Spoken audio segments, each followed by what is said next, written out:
for possível, passe de mim esse cálice.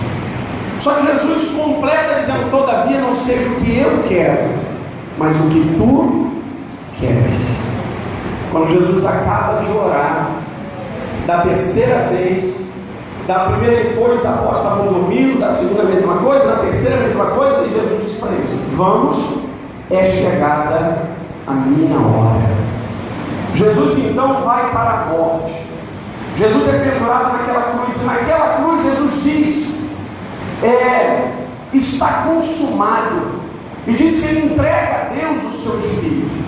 A Bíblia fala no momento da crucificação, Jesus vendo que todas as coisas estão cumpridas, ele dá uma olhada e vê tudo aquilo que ele tinha que fazer foi feito, acabou, ele estava ali, o propósito de Deus. Então ele diz: está consumado.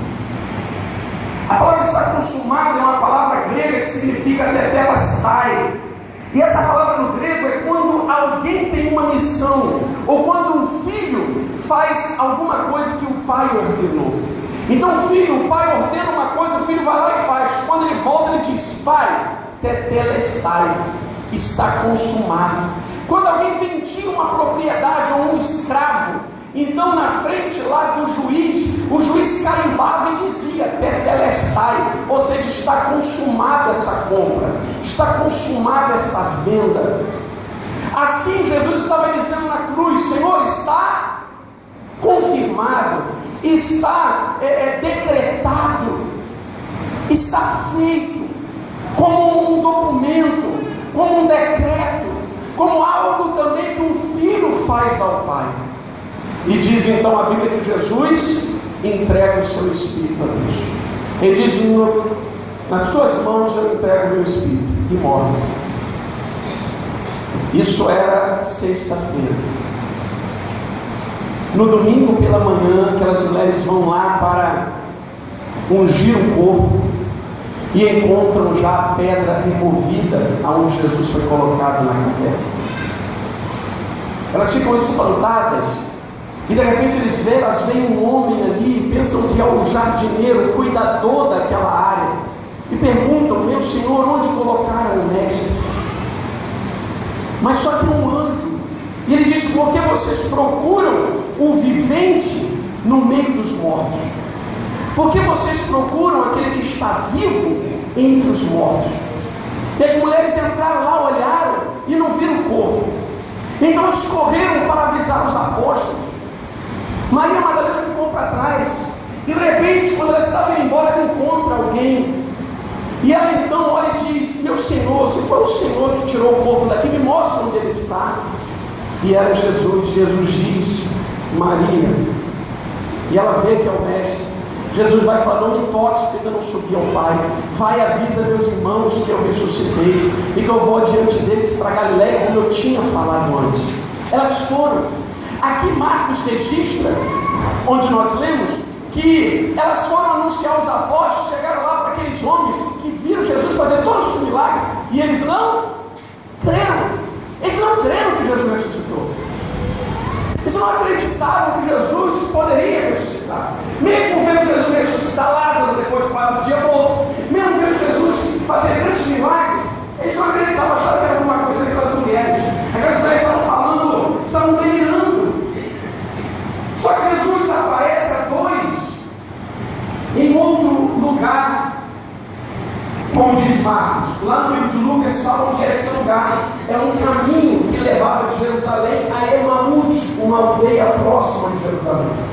E Jesus então conversa com eles, e quando eles descobrem quem é Jesus, eles voltam e vai avisar aqueles 11 apóstolos que Judas já tinha se enforcado, todo mundo sabe. Quando eles chegam lá, eles avisam: olha, primeiro chegou a mulher, eles não creram. Agora chegou eles: olha, nós vimos Jesus está vivo. Eles é engraçado, as mulheres falaram a mesma coisa, mas não creram. Aí Jesus aparece para os 11 e joga por terra toda a incredulidade deles, como nós lemos aqui, no versículo 14. Bota aí, meu irmão. Ele vai dizer: finalmente apareceu aos 11, estando eles assentados à mesa, e lançou-lhes em rosto a sua incredulidade e dureza de coração, por não haverem crido nos que o tinham visto já ressuscitado. Amado, não é diferente. Então veio elas e falaram, veio os dois a caminho de Emaús e falaram.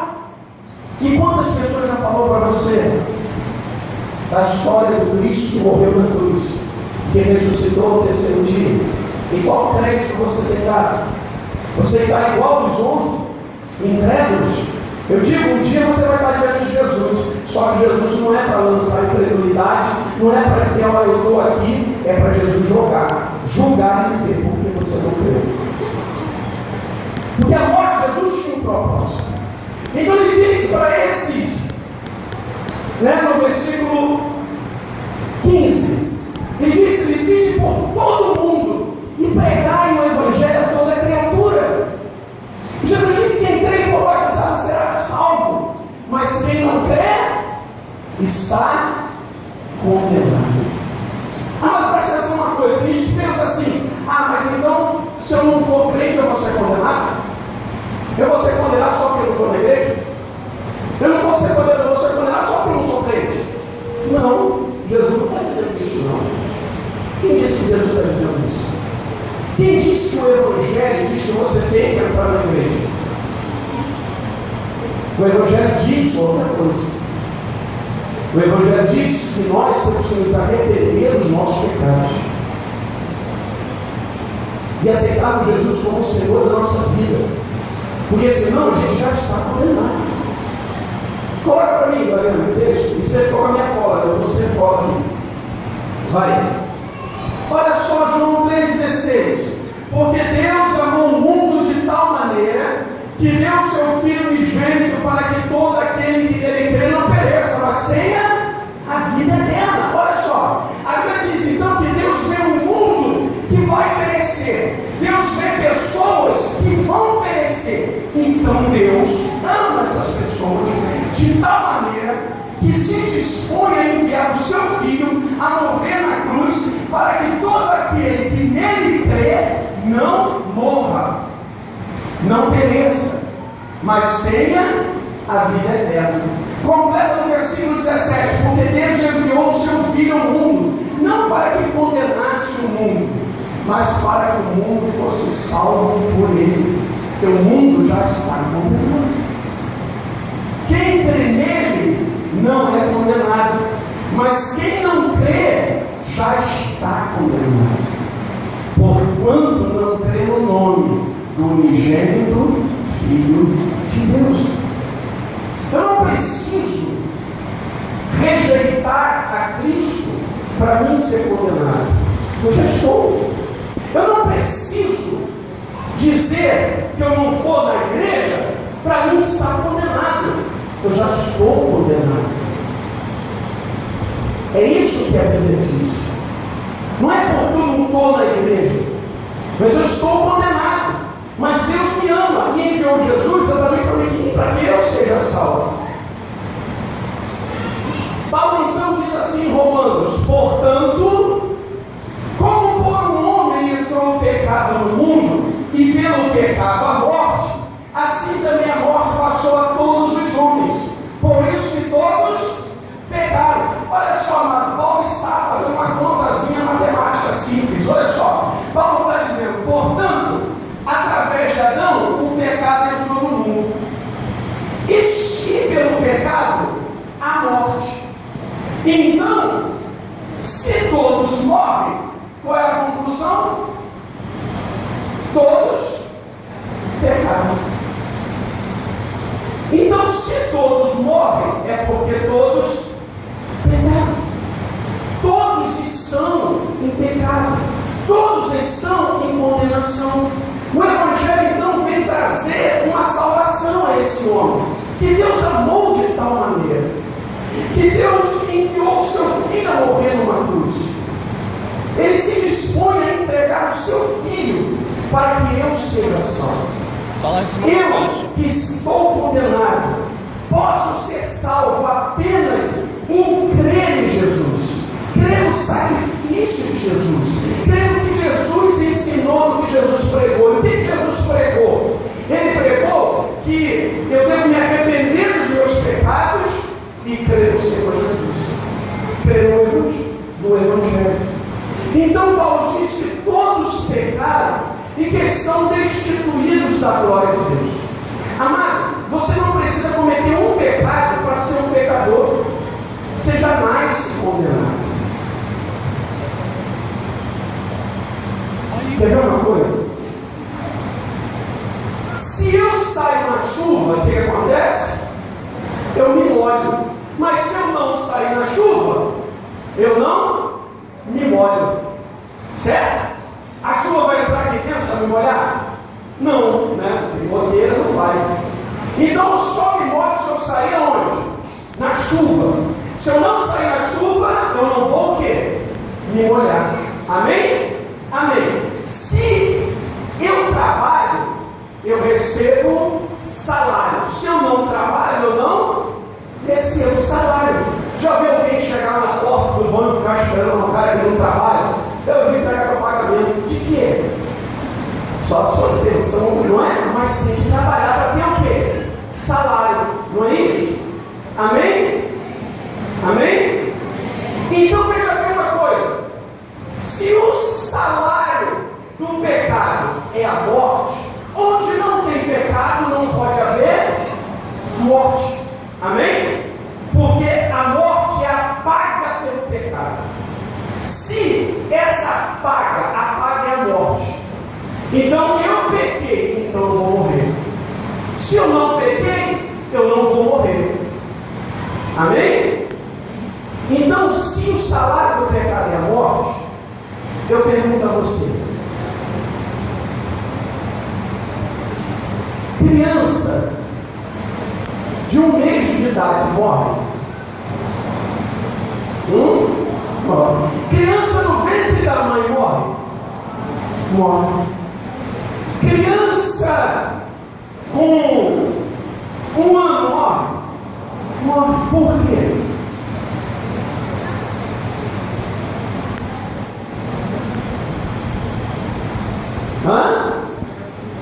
Por causa do pecado. Porque se não tiver pecado, não tem morte. Entendeu? Tem gente que pensa assim: não, mas eu não cometo nada, eu não sei. Irmão, a morte vai te pegar de qualquer jeito. Pegaria você no ventre da sua mãe. Você só está vivo pela graça de Deus, porque o salário que você merece, que eu mereço, é a morte. Você está entendendo? Mas pastor, e se a criança morrer, vai para onde? Vai para o céu. Porque ela não tem consciência ainda. Então ela não tem consciência do seu pecado, ela não tem consciência que ela nasceu em pecado, ela não tem consciência que Jesus é o Salvador. Então ela vai para o céu. Porque o sangue de Jesus na cruz do Calvário santifica ela, salva ela. Agora você, burro velho, que sabe a vida que leva, que sabe que o Evangelho é esse, e não tomo posição, se eu morro, para onde eu vou? Eu sou tadinho? Eu sou um coitadinho, igual uma criancinha que não sabe distinguir entre o lado direito e o lado esquerdo? Eu sou igual um feto que ainda não tem raciocínio para entender e descobrir o amor de Deus? Não, eu não sou igual. Então, a razão de eu ser um pecador e você é a morte. Sabe quem Jesus ressuscitou?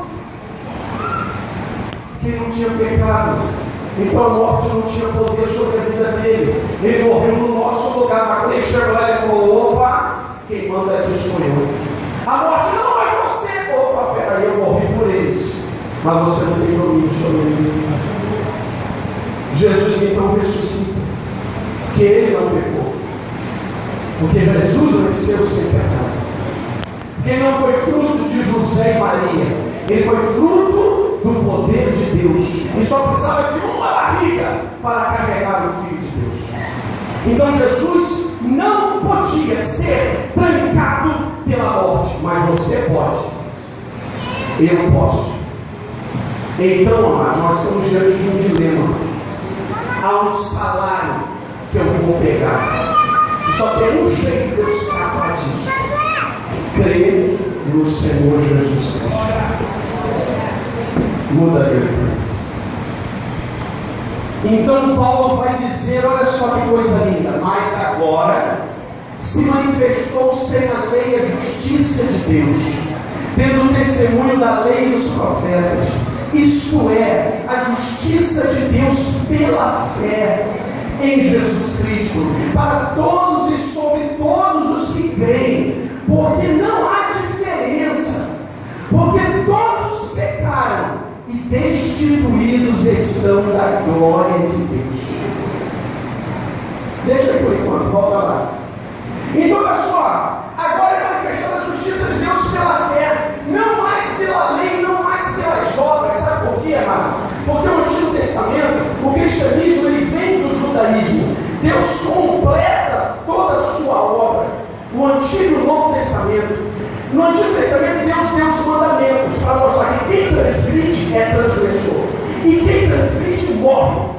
Para algumas coisas no Antigo Testamento era morte na hora. Adultério era apedrejado, homossexualismo era apedrejado. Para vários delitos da lei era a morte, mostrando o caráter santo de um juiz, mostrando o caráter santo de Deus que não pode compactuar com o pecado. Deus e pecado não pode. Então veja bem uma coisa: Jesus na cruz do Calvário, quando estava lá, ele gritou assim: Eli, Eli, lama sabachthani. Significa: Deus meu, por que me desamparaste? Por que Jesus estava dizendo isso? Jesus estava sozinho naquele momento. A partir do momento que ele pega o pecado de todo o povo sobre as costas, Deus não pode estar com ele, porque Deus não compactua com o pecado. Deus, pela primeira vez na eternidade, Jesus sente a falta da presença de Deus, porque Deus não pode compactuar com o pecado. Então Deus tem que tratar o pecado para poder me salvar, porque eu não posso entrar no céu em pecado, eu não posso ir para a glória desse jeito. Então Deus tem que tratar com isso. Então Paulo fala que a lei nos mostrava que é pecado, mas a gente não conseguia viver sem pecado. Quem aqui nesta noite pode dizer assim: eu vivo sem pecado? Levanta a mão. E eu vou te dizer uma coisa: se você levantar a mão, tu é um grande mentiroso. É ou não é? A Bíblia mesmo diz, João diz: se dissermos que não temos pecados, somos mentirosos. Então, amados, se temos pecado e não podemos nos enganar e dizer que não, porque é mentira, e Deus sabe, então só resta uma coisa: a morte. O lago de fogo e enxofre. Mas o Evangelho está sendo pregado, mas o Evangelho está sendo anunciado. Mas temos que são como aqueles lá de Jerusalém. A mulher chegaram: oi, eu ressuscitou. Oi, eu vi Jesus. Jesus não vai vir agora para falar exclusivamente com você, não. É verdade. Olha o pastor está pregando, é verdade. Jesus não vai vir, não. Jesus vai vir como um juiz para pisar o lagar, para trazer o salário, a paga.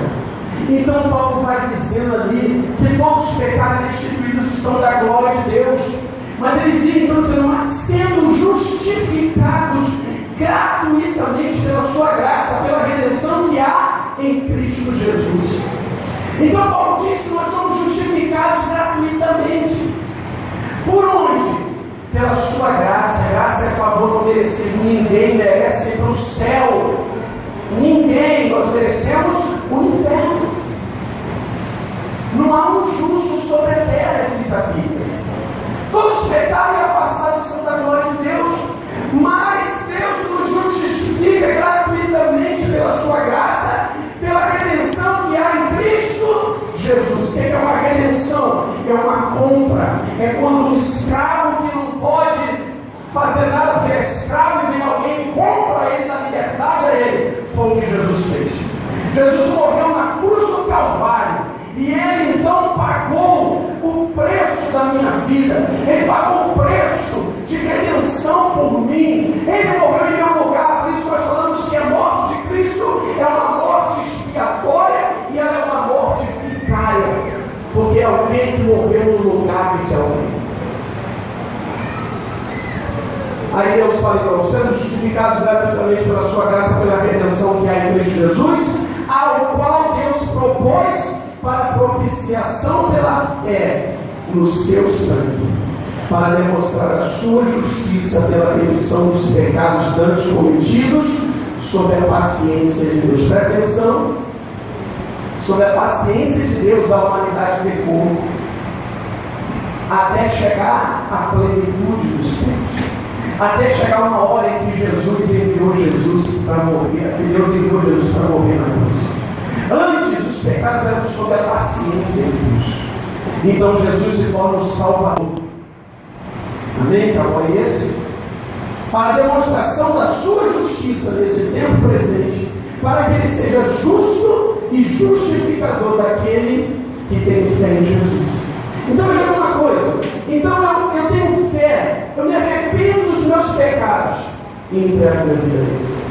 Eu penso, eu não posso fazer nada. Eu sou um pecador. É como alguém que está morrendo afogado e pede socorro. Eu então aceito o sacrifício de Jesus na cruz por mim. Coloca aí para terminar. Esse é o último, não é? Então veja bem uma coisa. O que é o batismo então? Jesus fala isso por todo mundo e pregar o Evangelho. Quem crê em quê? Nisso que nós acabamos de pregar. Nisso que nós estamos falando aqui.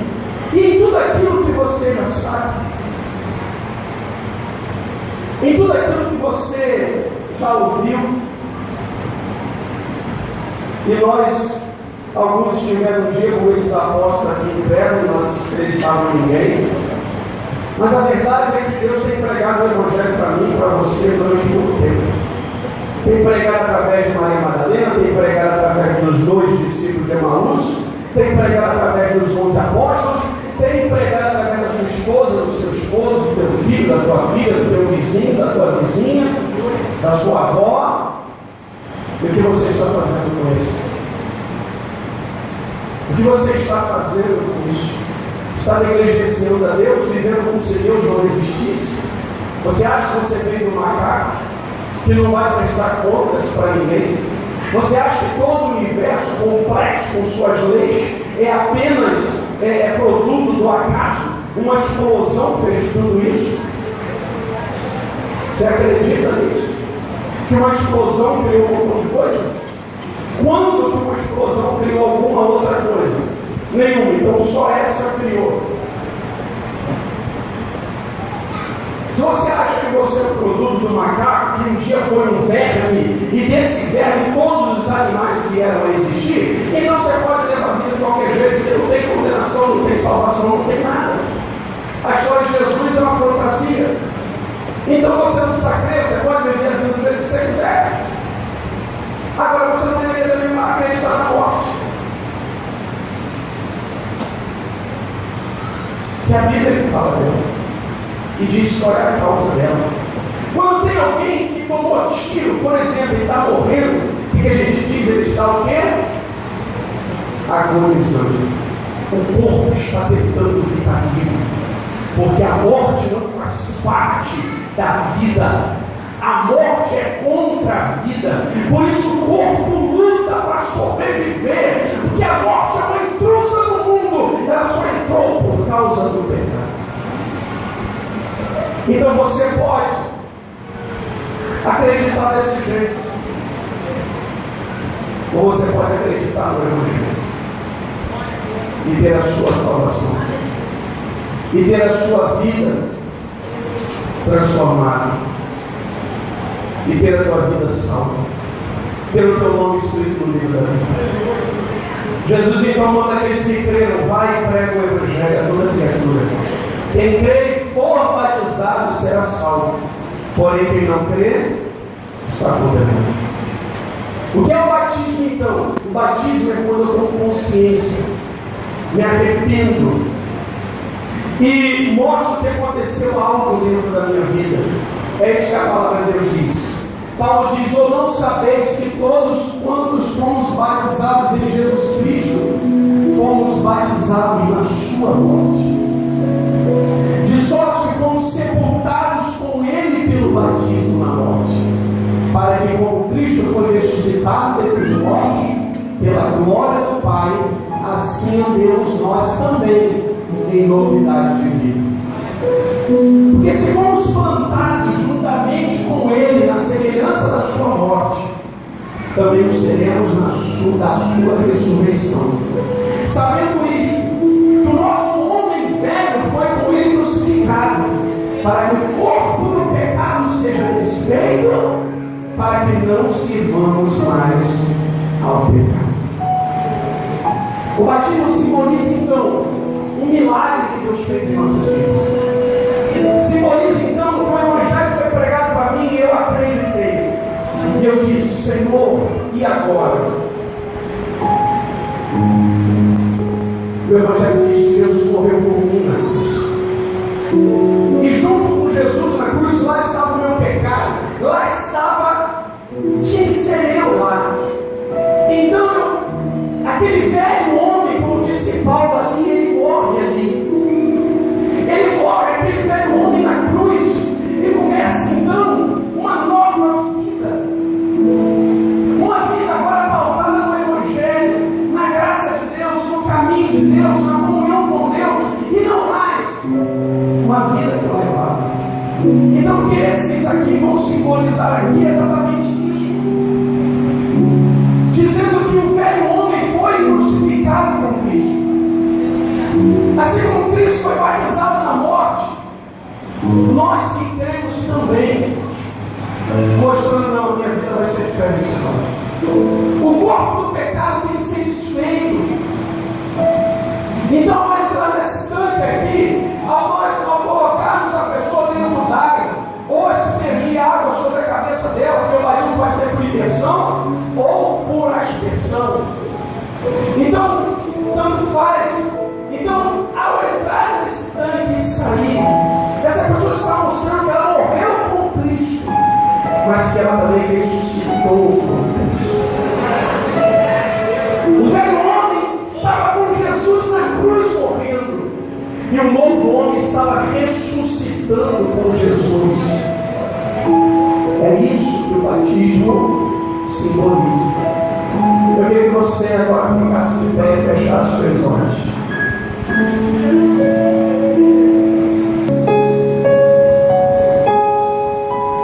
Jesus ama você, Jesus ama a mim. O que Deus podia fazer para te salvar, Ele já fez. Ele não pode fazer mais nada. Ele está de mãos atadas. Porque Ele determinou: quem crê e for batizado será salvo, porém quem não crê está condenado.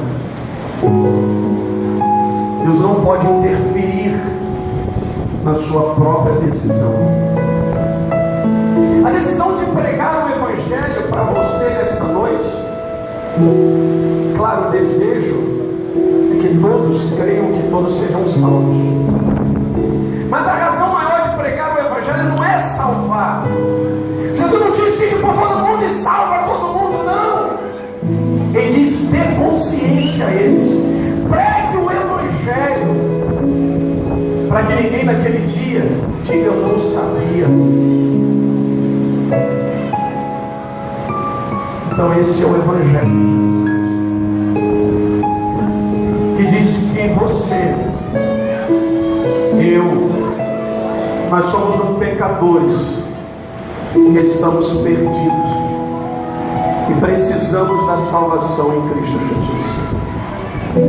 A diferença de cristianismo para todas as religiões é que as religiões mostram algumas soluções para ir para o céu.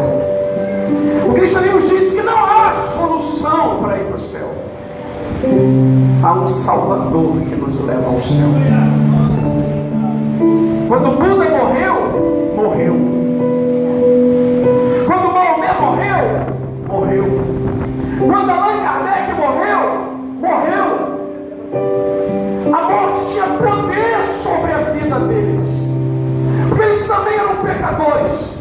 Mas quando Jesus morreu, ele ressuscitou. Porque ele não precisa de salvação, ele é a ressurreição e a vida.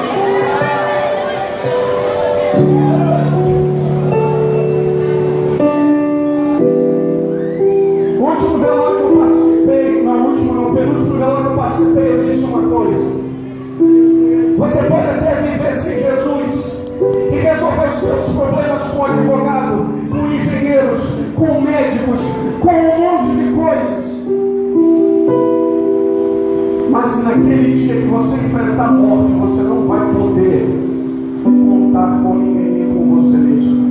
Você não vai poder contar com o seu pastor, você não vai poder contar com o seu líder espiritual, você não vai poder contar com ninguém, a não ser com alguém que venceu a morte e ressuscitou e é Jesus Cristo. Quem crê e for batizado será salvo, porém quem não crê está condenado. Mas vamos fazer o batismo agora. Mas antes eu quero orar por você. Coloca a mão no seu coração. Se você é um salvo em Cristo Jesus, agradeça e glorifique a Deus por isso. Se você morrer agora, teu destino está garantido. Então agradeça a Deus e glorifique a Deus. Mas se você não sabe, então é a hora agora de você se arrepender dos seus pecados, entregar a vida a Jesus Cristo e dizer: Senhor, salva-me, eu creio em Ti. Pai querido, eu quero entregar essas vidas nas Tuas mãos. Senhor, eu não quero perder essa oportunidade de orar a Deus por essa vida e pedir a Ti, Deus, que toque desde a ponta da cabeça à ponta dos pés. Senhor, eu não estou chamando aqui na frente, mas Tu sabes. E a Tua palavra ainda vai ser pregada agora através da prática dessa palavra. Então, Senhor, que o Teu Espírito esteja quebrando algemas nessa noite, esteja quebrando as barreiras nessa noite, que você esteja salvando nessa noite para a honra e glória do Teu nome, Pai. É que eu te peço em nome de Jesus. Deus, toma esse lugar nas Tuas mãos, toma esse batizado nas Tuas mãos, toma a nossa vida nas Tuas mãos. Enche esse lugar agora com Teus anjos, ó Pai, com a Tua glória, e que Teu nome seja exaltado neste lugar, na vida de cada batizado, em nome de Jesus. Se você quiser, você pode sentar.